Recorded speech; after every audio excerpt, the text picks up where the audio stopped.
Джонатан Смит был известным бизнесменом и миллионером, человеком твердым и замкнутым. После трагической гибели жены он замкнулся в себе, сосредоточившись на работе и заботе о дочери маленькой Эмили, которая с рождения была инвалидом.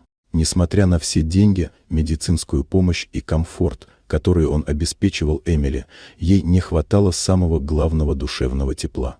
Однажды, в один прохладный осенний день, Джонатан проезжал мимо городского парка, когда заметил свою дочь, сидящую в инвалидной коляске рядом с няней. Он уже собирался выйти к ним, но вдруг увидел мальчика, подходящего к Эмили. Мальчик был худой, в поношенной одежде, с усталым, но светлым лицом. Он достал из своего рюкзака булочку и маленький пакетик сока и аккуратно положил их перед девочкой. Эмили, которая в последнее время редко улыбалась, вдруг просветлела. Ее лицо озарилось выражением искренней радости. Скрываясь за деревьями, Джонатан наблюдал за этой сценой, и в груди у него что-то дрогнуло. Он впервые за долгое время почувствовал, как в нем оживает давно забытое чувство сострадания. Позже он узнал, что мальчика зовут Майкл. Он жил с матерью, Кэтрин, на улице, рядом с автовокзалом. У них не было постоянного жилья, а еду они добывали как могли. Кэтрин иногда мыла полы в закусочных, перебивалась случайными заработками, но всячески старалась защитить сына от отчаяния.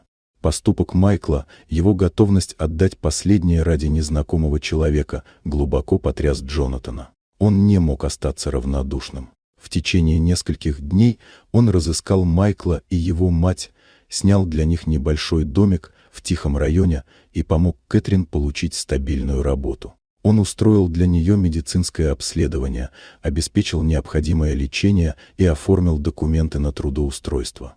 Майклу он помог поступить в хорошую школу, купил ему одежду, школьные принадлежности и устроил доступ к репетиторам. Но главное, он подарил им надежду и веру в то, что добро все еще существует. Эмили и Майкл стали близкими друзьями. Вместе они проводили много времени, играли, гуляли по парку, читали книги.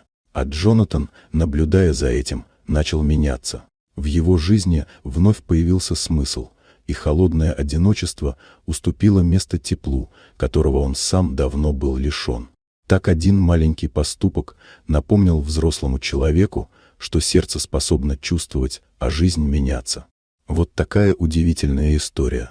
Дорогие друзья, если вам понравилось видео, поставьте лайк, а также подписывайтесь на канал, впереди еще много интересного.